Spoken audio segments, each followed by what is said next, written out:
મારા વાલા દર્શક મિત્રો, સ્તવન બાઇબલ અભ્યાસ કાર્યક્રમમાં આપ સર્વનું સ્વાગત છે. ગત અભ્યાસમાં આપણે ઉત્પત્તિના પ્રથમ અધ્યાયની પ્રથમ કલમ વિશે જોયું. તેમાં ઘણા બધા ઉત્ક્રાંતિવાદીઓએ જુદા જુદા વિચારો દ્વારા ઉત્પત્તિના સર્જન વિશે જણાવ્યું, પરંતુ બધા જ અધૂરા માલુમ પડ્યા. કોઈની વાતોમાં પૂરેપૂરા સર્જનની વાત કે ખાતરી માલુમ પડી નહીં. મિત્રો, આજના અભ્યાસમાં આપણે ઉત્પત્તિના પ્રથમ અધ્યાયની પ્રથમ કલમમાં જ આગળ વધીશું અને આપણે સમજીશું કે આપણા સાચા સર્જનહાર કોણ છે. ઉત્ક્રાંતિવાદીઓના જે ખુલાસા બાબતો અથવા વાતો છે તે કે ઈશ્વર? ચાલો આ બાબતને વિગતવાર સમજવા આપણે આ અભ્યાસની શરૂઆત કરીએ. મિત્રો, આજનો વિષય આપણા માટે ખૂબ મહત્વનો છે, તે માટે ખૂબ ધ્યાનથી આજના પ્રસારણને નિહાળશો.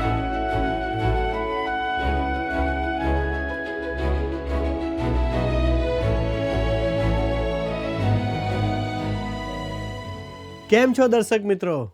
હાલમાં આપણે આ કાર્યક્રમમાં પવિત્ર બાઇબલમાંથી ઉત્પત્તિના પુસ્તકનો અભ્યાસ શરૂ કર્યો છે.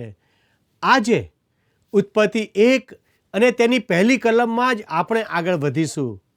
મિત્રો, ત્યાં લખ્યું છે, આદિએ દેવે આકાશ તથા પૃથ્વી ઉત્પન્ન કર્યા. મિત્રો, એક ઈશ્વર વિદ્યાશાસ્ત્રી કહે છે, જ્યારે કોઈ ઈશ્વર વિદ્યાશાસ્ત્રી ઉત્ક્રાંતિને સર્જન કરનાર દ્વારા વપરાયેલ પ્રક્રિયા તરીકે સ્વીકારે છે, ત્યારે તે છેક સુધી તેની સાથે જવા ઈચ્છે છે. તે ફક્ત ગોઠવી દીધેલી પ્રક્રિયા નથી, પણ તે સતત ચાલુ પ્રક્રિયા છે. માણસ માટે જો કોઈ સોનેરી યુગ હોય તો તે ભવિષ્યમાં છે, ભૂતકાળમાં નહીં. તે ઉપરાંત ઉત્ક્રાંતિની ઉત્પાદક પ્રક્રિયા કોઈ અલૌકિક દરમિયાનગીરીથી દખલ પામવી ન જોઈએ. અગાઉથી અસ્તિત્વ ધરાવતા નિર્જીવ પદાર્થોમાંથી પ્રથમ જીવંત કોષોની ઉત્ક્રાંતિ પ્રગતિના માર્ગ પર અતિ સૂક્ષ્મ પગલાં નહીં, પણ સામટો કૂદકો દર્શાવે, પણ તે કુદરતી વિકાસ હોય છે. ઈશ્વરવાદી ઉત્ક્રાંતિ મોટે ભાગે સૌથી બિનવ્યવહારિક સિદ્ધાંત છે. તે લગભગ અતાર્કિક માન્યતા અને તર્ક વિરોધી સ્થિતિ છે. તેઓ એવા છે કે જેઓ સસલા સાથે અને શિકારી કૂતરા સાથે દોડવા પ્રયત્ન કરે છે.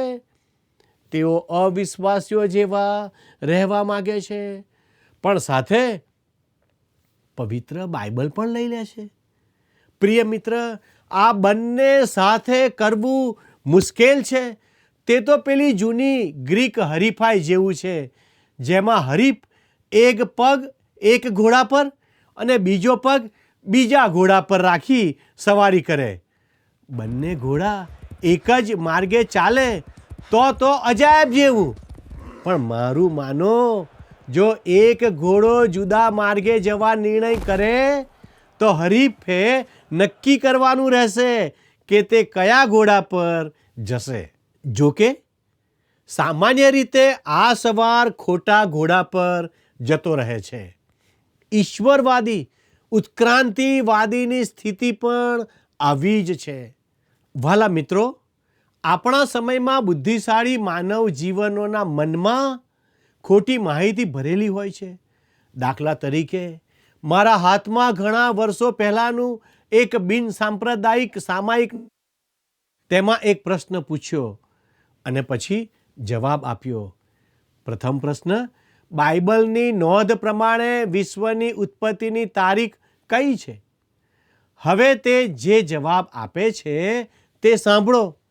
4004 ઈસવીસન પૂર્વે. મિત્રો, આ માહિતી સાચી નથી. મિત્રો, લાઈફ નામના સામાયિકમાં જીવનના ઉદ્ભવ વિશેનો એક લેખ જણાવે છે કે કોઈ મધ્યાંતર સમયે, એટલે કોઈ કહે છે 2 અબજ વર્ષ પહેલાં, તો કોઈ કહે છે 1.5 અબજ વર્ષ પહેલાં, આ સપાટ જમીનના ઊંડાણમાં ચમત્કારિક રીતે જીવન દેખાયું એવું પણ કોઈ કહે છે. તેણે કેવું રૂપ લીધું તે વિશે વિજ્ઞાન વિગતે કહેતું નથી. આ લેખ મુજબ એટલું જ કહી શકાય કે કોઈક માધ્યમ કે વસ્તુ દ્વારા કેટલાક મહાપરમાણુઓએ પોતાની જાતે પોતાને બમણા કરવાની શક્તિ પ્રાપ્ત કરી. વાલા મિત્રો, આ સંબંધી અન્ય હસવાલાયક વિચારધારાઓ પણ વિકસી છે. તેમાં એક એવી છે કે આ પૃથ્વી પર ભૂતકાળમાં કોઈ ઇતિહાસ પહેલાં બુદ્ધિ ચાતુર્ય દ્વારા છોડી દેવાયેલા કચરામાંથી માણસ બન્યો. એક વિજ્ઞાનીનું આ વિધાન છે. જ્યારે કેટલાક વિજ્ઞાનીઓ આપણા પૂર્વજોને શોધી કાઢવા આપણને વૃક્ષો પાસે મોકલે છે, કેટલાક આપણને દરિયાઈ વેલાઓ પાસે મોકલે છે, અને હવે કેટલાક આપણને કચરા પેટીએ મોકલે છે. મિત્રો, આમ આ બધું બગડતું જ જાય છે. મને લાગે છે કે આજના આધુનિક જમાનામાં પણ ઈશ્વરનું ઉત્પત્તિનું વિધાન હજી ઊભું જ છે. વાલા મિત્રો, મને તો આ વાંચવાનું હજુ પણ વધારે અર્થમય લાગે છે. આદિએ દેવે આકાશ તથા પૃથ્વી ઉત્પન્ન કર્યા. કોણે આ વિશ્વનું સર્જન કર્યું? ઈશ્વરે કર્યું. તેમણે શૂન્યમાંથી સર્જન કર્યું. ક્યારે? તે કોઈ પણ જાણતું નથી. કોઈ કહે છે કે 1 અબજ વર્ષ પહેલાં, કોઈ કહે છે કે 2 અબજ વર્ષ પહેલાં, અને હવે કેટલાક 5 અબજ વર્ષ કહે છે. હું માનું છું કે વિશ્વ તેના કરતાં પણ પહેલાં ઉત્પન્ન થયું હતું. આપણે એ યાદ રાખવાનું કે ઈશ્વરને પોતાનો અનંતકાળ છે. મિત્રો, તમને શું લાગે છે? ભૂતકાળના અબજો વર્ષો દરમિયાન ઈશ્વર શું કરતા હશે? શું તે તમારા અને મારા માટે બહાર આવવા રાહ જોઈ રહ્યા હશે? ના ના ના, તે તો સતત વ્યસ્ત છે. આ ઉત્પત્તિ માટે ઈશ્વરે લાંબો સમય કાર્ય કર્યું હશે, પણ તેમણે આપણને ખરેખર તે સર્વ વાતો જણાવી નથી. પૃથ્વી પરનો આ સામાન્ય માનવી પોતે ખરેખર જાણે છે તેના કરતાં વધુ જાણવાનો તે દાવો કરે છે. તેને માટે એક કાવ્ય સંદેશમાં જણાવે છે, તે નિહાળો. એક નાનો તારો ચમકાવી શકે ના તું, એક વૃક્ષનું પાન બનાવી શકે ના તું, પહાડ ન ચઢાય તુંથી કે દરિયે ના ડૂબાય. ગર્વિષ્ઠ ઢીંગુજી, તું અવિશ્વાસમાં જ મહાન, તું રાજવી ગૌરવ ક્યાંથી ઉતારી લાવે ને દિવસને સતત પ્રકાશિત કરી રાખે. મંદ ચાંદમાં ન શીતળ પ્રકાશ ભરાયું તુજથી, છતાં સર્વ સર્જક વિશે શંકાની હિંમત ક્યાંથી. વાલા દર્શક મિત્રો, ઈશ્વરના વચનને ખોલનાર ભવ્ય વિધાનને સ્વીકારવું આપણા માટે યોગ્ય છે. આદિએ દેવે આકાશ તથા પૃથ્વી ઉત્પન્ન કર્યા. ગીતશાસ્ત્ર 8 અને 3માં ગીતકર્તાની સાથે આપણે પણ સૂર મિલાવીએ કે આકાશો જે તારા હાથના કૃત્યો છે અને ચંદ્ર તથા તારાઓ જેઓને તે ઠરાવ્યા છે તેઓ વિશે હું વિચારું છું.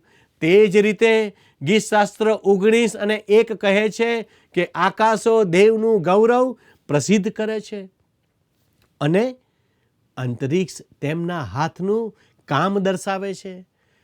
પ્રેરિત પાઉલે પણ રોમન 1 અને 20માં લખ્યું છે, કેમ કે તેના અદ્રશ્ય ગુણો એટલે તેનું સનાતન પરાક્રમ અને દેવત્વ જગત ઉત્પન્ન થયું ત્યારથી સૃજેલી વસ્તુઓના નિરીક્ષણથી સ્પષ્ટ જણાય છે. તેથી તેઓ બહાનું કાઢી શકે તેમ નથી. હિબ્રુ 11 અને 3 જણાવે છે, વિશ્વાસથી આપણે સમજીએ છીએ કે દેવના શબ્દથી જગતો ઉત્પન્ન થયા, એટલે જે દ્રશ્ય છે તે દ્રશ્યમાન વસ્તુઓથી ઉત્પન્ન થયા નથી.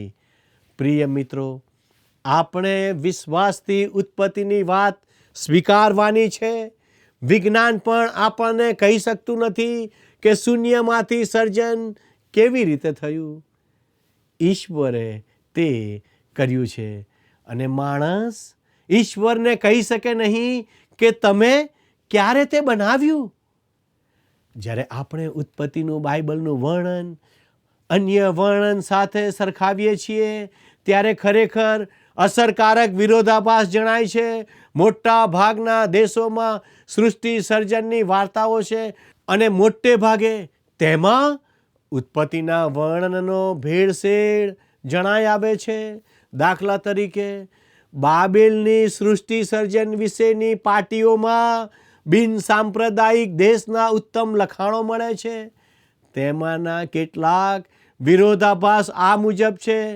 બાબેલની પાટીઓમાં શરૂઆત અસ્તવ્યસ્ત રીતે થાય છે. બાઇબલનું વર્ણન વિશ્વ સર્જન અને વ્યવસ્થાથી થાય છે. આદિએ દેવે આકાશ તથા પૃથ્વી ઉત્પન્ન કર્યા. બાબેલના વર્ણન મુજબ આકાશી જીવો એ દેવો છે, પણ બાઇબલ મુજબ તેઓ જગતમાં કંઈ જ નથી, ફક્ત વસ્તુ કે ધાતુ જ છે. બાબેલના વર્ણનમાં બહુદેવવાદી ઈશ્વર વિદ્યા છે, પણ બાઇબલમાં એક જ ઈશ્વરના સત્યનું વર્ણન છે. બાબેલનું વર્ણન કહે છે કે વિશ્વ ફક્ત એક કારીગરનું કૃત્ય છે, પણ બાઇબલ કહે છે કે ઈશ્વર બોલ્યા અને તે અસ્તિત્વમાં આવ્યું. બાબેલનું વર્ણન તેની બાલિશતા અને વિકૃતિનો ગુણધર્મ ધરાવે છે, જ્યારે પવિત્ર શાસ્ત્ર બાઇબલમાં સર્જનહાર ઈશ્વર છે જે પવિત્ર છે અને ઉદ્ધારનાર છે. તે તેમની ભવ્યતા, ગંભીરતા અને ચોક્કસતા દર્શાવે છે. બાબેલનું વર્ણન ચોક્કસ રીતે પરિચિત વિજ્ઞાન સાથે સુસંગત છે, પણ બાઇબલ વિજ્ઞાનના સત્ય સાથે તાલ મિલાવે છે. વહાલા મિત્રો, ઉત્ક્રાંતિવાદ ઈશ્વરને અને પ્રકટીકરણને નકારે છે. તે માણસનું પતન અને પાપની હકીકત નકારે છે અને ઈસુ ખ્રિસ્તનો જન્મ કુંવારીથી થયો તેનો વિરોધ કરે છે. હું માનતો નથી કે તે આ વિશ્વના મૂળનો પ્રત્યુત્તર છે. 3 આવશ્યક ક્ષેત્રો એવા છે કે જેમાં ઉત્ક્રાંતિવાદ જઈ શકે નહીં અને ઉકેલી શકે નહીં. તે શૂન્ય અને સર્જન વચ્ચેની ખાઈ પૂરી કરી શકતો નથી. શૂન્ય અને જીવન વચ્ચેની જગા તે ભરી શકતો નથી. તે જીવન અને માનવ જીવન વચ્ચેનું ખાલીપણું ભરી શકતો નથી. માનવ જીવન એટલે સ્વતંત્ર ઈચ્છા સાથેનું સ્વતંત્ર માનવ જીવન. વહાલા મિત્રો, છાપખાનું હંમેશા કંઈક ઉત્તેજનાત્મક બાબતો શોધતું હોય છે અને રસિક શોધખોળ રજૂ કરતું હોય છે. એક વખત અમેરિકાના ટેક્સાસમાં ડાયનાસોરના અવશેષ મળી આવ્યા, પણ હવે તેઓને એવી બાબત મળી આવી છે કે જે ચિંતા ઉપજાવે છે. એ જ સ્થળેથી તેઓને મહામાનવની નિશાનીઓ મળી આવી. તમે સમજો કે આ ખરેખર ચિંતાજનક છે, કેમ કે નાના અમીબાથી અથવા પાણીની સપાટી પરની પાતળી છારીથી શરૂઆત થઈ અને ત્યાં ડાયનાસોરની સાથે માનવ જીવો ચાલતા થયા, જેઓ આજના માણસ કરતાં વધારે મોટા હતા. એવું માનવામાં આવે છે કે આવનાર થોડા વર્ષોમાં ઉત્ક્રાંતિવાદ ઘણા પ્રશ્નો ઊભા કરશે અને આ સદીના અંતે આ ઉત્ક્રાંતિવાદનો સિદ્ધાંત કોઈ પક્ષી મરી જાય તેમ મરી જશે. આ બાબતે ઘણું બધું કહી શકાય અને તેમાં ત્રીજો પ્રશ્ન ઊભો થાય છે. લોકો ફક્ત એટલું જ નથી પૂછતા કે કોણે સર્જન કર્યું અને ક્યારે સર્જન કર્યું, પણ એવું પણ પૂછે છે કે કેમ સર્જન કર્યું. આ જાણવું પણ મહત્વનું છે. મિત્રો, ઈશ્વરનું વચન આપણને કહે છે કે આ વિશ્વ ઈશ્વરના પોતાના ખુશી આનંદ માટે બનાવાયું હતું. તે બનાવવું તેમને યોગ્ય લાગ્યું. પવિત્ર શાસ્ત્ર બાઇબલના છેલ્લા પુસ્તક એટલે કે પ્રકટીકરણ 4 અને 11 આપણને આ શબ્દો મળે છે, ઓ અમારા પ્રભુ તથા દેવ, મહિમા, માન તથા સામર્થ્ય પામવાને તું જ યોગ્ય છે, કેમ કે તે સર્વને ઉત્પન્ન કર્યા અને તારી ઈચ્છાથી તેઓ હતા ને ઉત્પન્ન થયા. ઈશ્વરે આ વિશ્વ બનાવ્યું કેમ કે તે તેને બનાવવા માંગતા હતા. ઈશ્વરને તેનાથી આનંદ થયો. તમને કદાચ વિશ્વ ન ગમે, પણ ઈશ્વરને ગમે છે. તેમણે કદી કોઈને એ વિશે પૂછ્યું નહીં કે તેમની સૃષ્ટિમાં આ નાનું વિશ્વ હું બનાવીને ક્યાં મૂકું. મિત્રો, હકીકતમાં તેમણે કોઈને પણ નથી પૂછ્યું કે તારે ક્યાં જન્મવું છે. મિત્રો, હું તમને એ કહું કે આ વિશ્વ ઈશ્વરના આનંદ માટે રચાયું છે. મિત્રો, ઈશ્વરે આ વિશ્વ ઉત્પન્ન કર્યું તેનું બીજું કારણ તેમના પોતાના મહિમા માટે તે બનાવ્યું છે.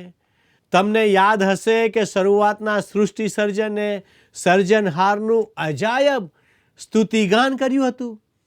અય્યુબનું પુસ્તક 38મો અધ્યાય 7મી કલમમાં લખ્યું છે, અને સર્વ દેવદૂતો હર્ષનાદ કરતા હતા.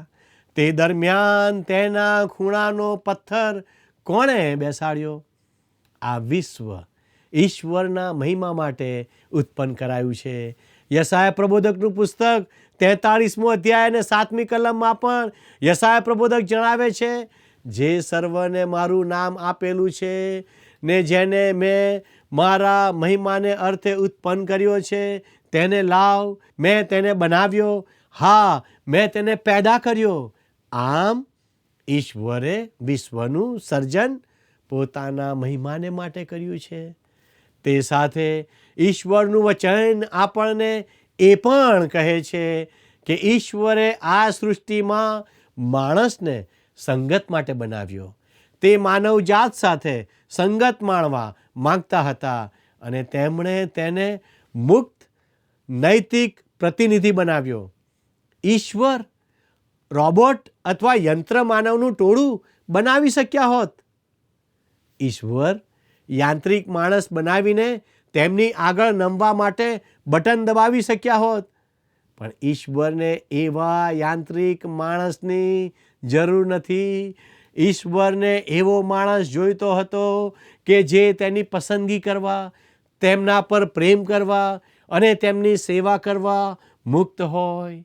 પ્રિય મિત્ર, આજે સર્વ અવિશ્વાસની પાછળ ઈશ્વર પ્રત્યે જે નિંદા અને વિરોધ આપણામાં છે, તે સર્વમાં એક માનવ તરીકે તમે જે કરી શકો તે તો જાહેરમાં પ્રભુ ઈસુ ખ્રિસ્તની પસંદગી છે. સર્વસમર્થ ઈશ્વર પિતા, જે આકાશ અને પૃથ્વીના સર્જનહાર છે, તેમના પર પ્રેમ કરવો અને તેમના પુત્ર ઈસુ ખ્રિસ્તને સ્વીકારવા એ તમારા અને મારા માટે સૌથી ગૌરવી તક છે. આજે આપણે વાણી સ્વતંત્રતા અને વિવિધ સ્વતંત્રતા વિશે ખૂબ સાંભળીએ છીએ, પણ આપણી આસપાસના લોકો જે ખૂબ જોરશોરથી સ્વતંત્રતાની વાત કરે છે, તે ખરેખર જાણતા નથી કે સ્વતંત્રતા શું છે. જ્યારે પ્રભુ ઈસુ ખ્રિસ્તને આપણા ઉદ્ધારકર્તા તરીકે સ્વીકારીએ છીએ, ત્યારે આપણને ખરી મુક્તિ અને સ્વતંત્રતા પ્રાપ્ત થાય છે. હવે આપણે ઉત્પત્તિની પ્રથમ કલમ તરફ ફરીએ. આદિએ દેવે આકાશ તથા પૃથ્વી ઉત્પન્ન કર્યા. આ તો અદ્ભુત કલમ છે. હું તેને એક દરવાજો સમજું છું, જેના દ્વારા આપણે બાઇબલમાં પ્રવેશીને ચાલી શકીએ છીએ. તમારે વિશ્વાસ કરવાનો છે કે ઈશ્વર જ સર્જનહાર છે. ઈશ્વરની પાસે જે આવે છે તેણે તે છે તેવો વિશ્વાસ કરવો જોઈએ. આદિએ દેવે આકાશ તથા પૃથ્વી ઉત્પન્ન કર્યા. આદિએ એટલે શરૂઆતે, જેની તારીખ તમે કહી ના શકો. તમે તેને અબજો વર્ષો અંદાજી કહી શકો. ખરેખર માનવી કશું જાણતો નથી. દેવે ઉત્પન્ન કર્યા. અહીં ઉત્પન્ન કરવું શબ્દ હિબ્રુ શબ્દ બારામાંથી આવે છે, જેનો અર્થ શૂન્યમાંથી સર્જન કરવું. ઉત્પત્તિના પ્રથમ અધ્યાયમાં આ શબ્દ ફક્ત 3 વાર વપરાયો છે, કેમ કે તેમાં ફક્ત ઉત્પત્તિના 3 કાર્યો નોંધાયા છે. પહેલું, શૂન્યમાંથી કોઈ બાબતનું સર્જન. બીજું, જીવનનું સર્જન. ઉત્પત્તિ 1 અને 21 જણાવે છે. અને દેવે મોટા માછલાને તથા હરેક પેટે ચાલનારા જીવજંતુઓને ઉત્પન્ન કર્યા. ત્રીજું, માણસનું સર્જન. ઉત્પત્તિ 1 અને 27 જણાવે છે. એમ દેવે પોતાના સ્વરૂપ પ્રમાણે માણસને ઉત્પન્ન કર્યું. ઈશ્વરવાદી ઉત્ક્રાંતિવાદ માણસની ઉત્પત્તિ સુધીના સમય માટે પ્રયત્ન કરે છે અને પછી આદમ અને હવાને કોઈ ઉત્ક્રાંતિ પ્રક્રિયાથી ઉપજેલા માને છે. ઈશ્વરવાદી ઉત્ક્રાંતિવાદ ઉત્પત્તિમાંના દિવસોને લાંબા સમયનો યુગ માને છે, પણ તે સાચું નથી. ઈશ્વર સર્જન ક્રિયાના દિવસોની આ શબ્દોમાં નોંધ લે છે અને સાંજ થઈ અને સવાર થઈ પહેલો દિવસ. તે સ્પષ્ટ કરે છે કે તે લાંબા સમયના યુગના સંદર્ભમાં કહેતા નથી, પણ 24 કલાકવાળા દિવસની વાત કરે છે. દેવે આકાશ તથા પૃથ્વી ઉત્પન્ન કર્યા. પૃથ્વીને બાકીની સૃષ્ટિથી અલગ કરવામાં આવી છે. શા માટે? કેમ કે પૃથ્વી માનવ જાતનું રહેઠાણ છે અને ત્યાં રાખવામાં આવ્યો છે. પ્રિય મિત્ર, આપણે સમજવાનું છે કે તમે અને હું ઈશ્વરનું સર્જન છીએ અને તેથી આપણે તેમના ઋણી છીએ. મિત્રો, વર્ષો પહેલાં હર્બર્ટ સ્પેન્સર નામના વ્યક્તિએ કહ્યું હતું, સૌથી સામાન્ય રૂપો જેનું પ્રકટીકરણ કે પ્રદર્શન પુનઃવિભાજન હોય તેવો સમય, અવકાશ, પદાર્થ કે વસ્તુ, બળ અને હલનચલન પ્રક્રિયા છે. તેઓ તેના વિભાજનના પ્રકારો છે. મિત્રો, એક ખૂબ જ સારા વ્યક્તિગત કાર્યકર જ્યોર્જ એક લશ્કરી અધિકારી અને કાયદા સ્નાતક હતા. તેમની વાત કરી રહ્યા હતા. જ્યોર્જ તેમને સાક્ષી આપવા પ્રયત્ન કરતા હતા.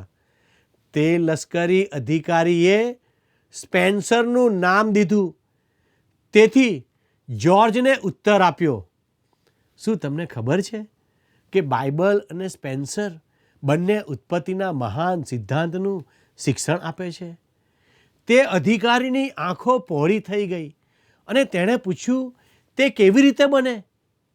મિત્રો, પ્રત્યુત્તર હતો કે સ્પેન્સરે સમય, અવકાશ, વસ્તુ, પદાર્થ, બળ અને હલનચલનની વાત કરી. પ્રથમ 2 કલમો કહે છે આદિએ એટલે સમય, દેવે આકાશ એટલે અવકાશ અને પૃથ્વી એટલે વસ્તુ કે પદાર્થ ઉત્પન્ન કર્યા. અને પૃથ્વી અસ્તવ્યસ્ત તથા ખાલી હતી અને જળનિધિ પર અંધારું હતું. અને દેવનો આત્મા એટલે બળ પાણી પર હાલતો થયો એટલે હલનચલન. સ્પેન્સરને આ નિયમ શોધતા 50 વર્ષ લાગ્યા, પણ અહીં 50 સેકન્ડની વાત છે. પેલા અધિકારીને દલીલ કરવા માટે કોઈ આધાર ન રહ્યો અને થોડા સમયમાં તેમણે પ્રભુ ઈસુ ખ્રિસ્ત પર ઉદ્ધારનાર તરીકે વિશ્વાસ કર્યો. પ્રિય મિત્રો, ઈશ્વરે ઉત્પત્તિના પુસ્તકમાં શરૂઆતની 2 કલમોમાં આ મહાન સિદ્ધાંતો મૂક્યા છે. તે જાણવું આપણા માટે કેટલું બધું મહત્ત્વનું છે. મને આશા છે કે આજનો અભ્યાસ આપને માટે ઉપયોગી બની રહેશે. મારો સમય હવે પૂરો થાય છે. ઈશ્વર આપને આ બધી બાબતો સમજવા સહાય કરે એ જ પ્રાર્થના સાથે હું વિદાય લઉં છું. ધન્યવાદ.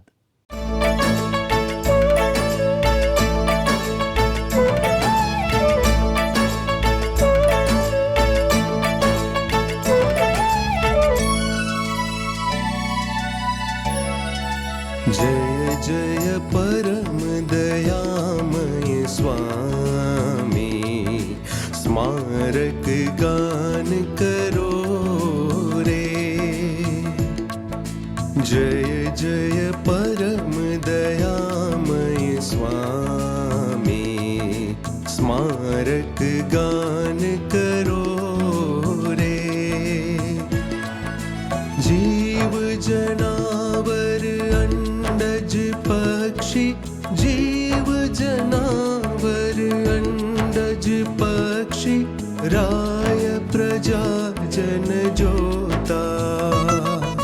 चेतन जड़ मन बुद्धि विचारो, चेतन जड़ मन बुद्धि विचारो, कारक भासक श्रोता. जय जय परम दयामय स्वामी, स्मारक गान करो रे. जय जय परम दयामय.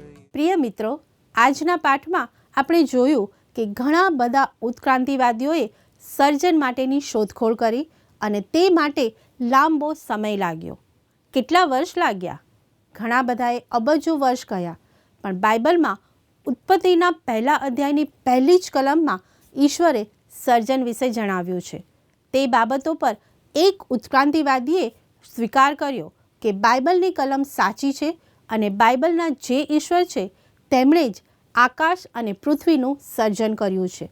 મિત્રો, તમે શું માનો છો? પૃથ્વીનું સર્જન અને પૃથ્વી પરના તમામ જીવોનું સર્જન કોણે કર્યું છે?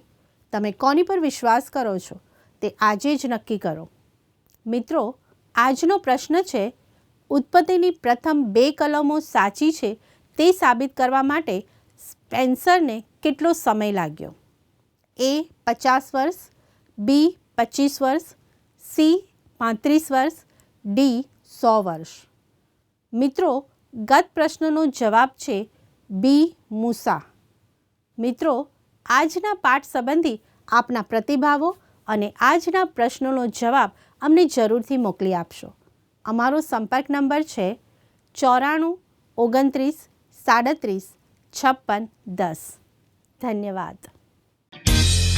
શું તમને આ કાર્યક્રમ ગમ્યો? અત્યારે જ અમને મિસ કોલ કરો.